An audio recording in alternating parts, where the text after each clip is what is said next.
déplace sur l'ensemble du territoire national pour aller à la rencontre des policiers et des gendarmes et examiner les conditions dans lesquelles les décisions que nous avons prises de rehaussement du niveau des effectifs, de rehaussement des moyens budgétaires et matériels donnés à la police et à la gendarmerie se mettent en œuvre sur les territoires.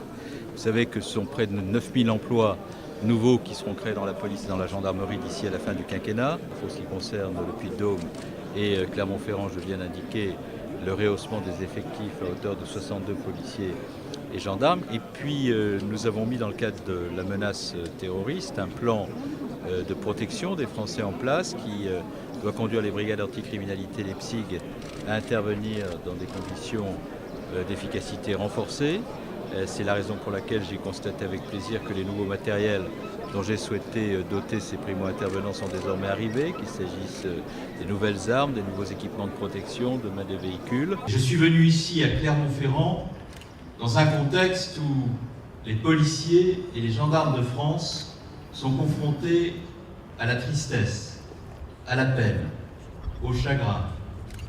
Parce que certains de nos camarades ont perdu il y a de cela quelques jours la vie dans des conditions épouvantables auxquelles aucun policier ni gendarme de France n'avait été jusqu'à présent confronté.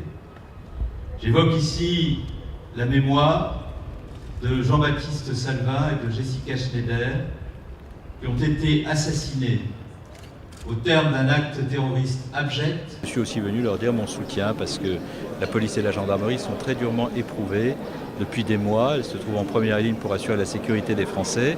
Et comme ministre de l'Intérieur qui vit avec les policiers et les gendarmes, qui partagent les épreuves auxquelles ils sont confrontés, les peines, les chagrins, je suis aussi venu leur dire qu'ils peuvent compter sur moi pour les protéger, pour faire en sorte que lorsqu'il y a des attaques injustes, par ma voix, la vérité soit établie.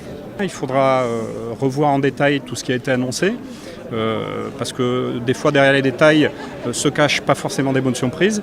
Maintenant, c'est plutôt des annonces positives. Évidemment, si derrière il y a aussi des annonces pour renforcer les moyens des magistrats, c'est toujours mieux, évidemment. On sait qu'aujourd'hui, dans les tribunaux, c'est très compliqué.